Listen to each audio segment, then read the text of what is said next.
If you don't know how to deal with competition on Etsy correctly, you are going to be left in the dust. You are not going to be successful on Etsy. In this video, I want to share with you guys how I use competition as a metric, how I use competition as the borders or the guide to ranking to the top and getting sales. There are 5 things you need to consider when dealing with competition that will help you with your Etsy shop. Competitors are a great asset, a great resource for you to be able to climb to the place you want to be on Etsy. Now, before we go on the first one, if you don't know what you want to sell during the holiday season, or you wanted to add more products to your Etsy business, I did open up the opportunity for wholesaling dog collars. For those that don't know, I'm the owner of Tag Pup, one of the largest pet product stores on Etsy, and my strategy is selling dog collars with different variations. There is a lot of opportunity on Etsy selling dog collars, so I wanted to open up this opportunities for a limited amount of time and seats for those that want to sell dog collars. Think about Etsy, if you designed it yourself or if you're personalizing it, you can sell pre-made items. So I wanted to open up this opportunity to you guys. Again, seats are limited. I'm getting ready for the holiday season. I'm ordering the materials. I just wanted to know if you are interested. You can add patches, you can laser engrave on patches, you can do embroidery, you can engrave on metal, whichever your preference of personalizing, or you can just sell your own designed dog collars. Maybe monetize your Instagram account. Again, time and space is limited, so check out the link in the description. All right, without any further ado, let's get back to it. First one is I use competition as a metric to recognize whether there's potential in a product. A lot of times the advice you'll hear on YouTube is stay away from products that have high competition when the product is highly saturated. That is not always true. When there is competition, that means there is demand in a product. Oftentimes these people will also say that you need to find a product with low competition and high search. Now, those products are very rare, and when they do exist, they're only going to be that ratio for a short amount of time. So your job on Etsy is not to find those products, because if you are, you're going to be either exhausted, you are not going to have a lot of product, or you're going to have an everything store where you're selling absolutely everything. You need to create a store that has a niche. Therefore, you're going to run into a lot of competition. In fact, you want a niche that has a lot of competition. When there is competition, there is demand. The second thing is I try to see even distribution amongst the competitors with their daily sales in this product. What does that mean? When you have a product that is doing really well and one competitor is draining all the sales, and now the way you can see that is you go on the review and just organize it chronologically on most recent or newest review, and you'll see how often they're getting reviews.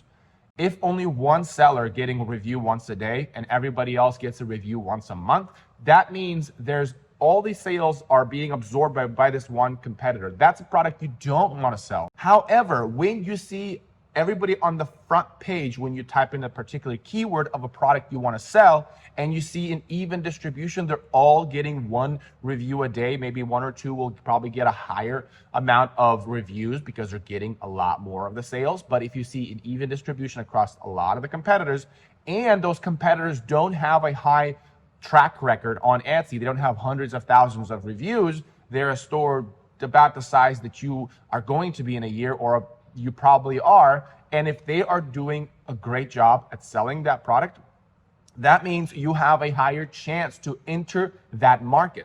That means that market is so large in customers and demand that you're going to have a great time stepping in. That also means that there's probably variation demand, which means that product is not absorbing by one type of product. There's a variation of these kind of product, which means it gives you a better access to that market. The third one is I find competitors that have at least one review each day, and I see what are the characteristics of their products that might be the reason why they are doing better than the competitors that are not doing better. So what material are they using? What color are they using? Is there special kind of style, or maybe there's keywords in a listing that they're using that other competitors are not using?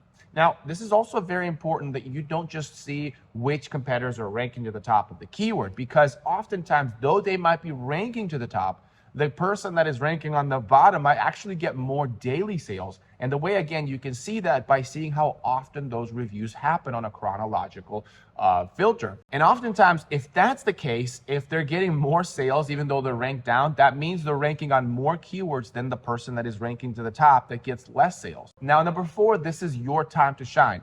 You need to figure out what are the characteristics you're going to add to your product that will let you compete with those competitors. For example, maybe add a patch, maybe embroider because everybody else is engraving, or maybe everybody else is doing vinyl, but you're going to embroider. You're going to add a special value to the product. Now, you have to realize that that is actually something that is needed in the market. A lot of times people do embroidery and it actually does worse. So you want to make sure that that additional thing that you're going to add that's going to set you apart is actually something that will be beloved by the market. Now, one way you can see that is one of the competitors doing embroidery, and is that resulting in sales? So you want to see some evidence that one is doing better because they added that feature. And this is why I like to do my own product. This is why I don't like so much of the print on demand. This is where you can have a much better shot at entering the market because you have the ability to add a feature to the product that is not available by majority of the sellers. So for example, on my recent product, I sell banners. A lot of the competitors are doing banners to 20 to 30 inches wide,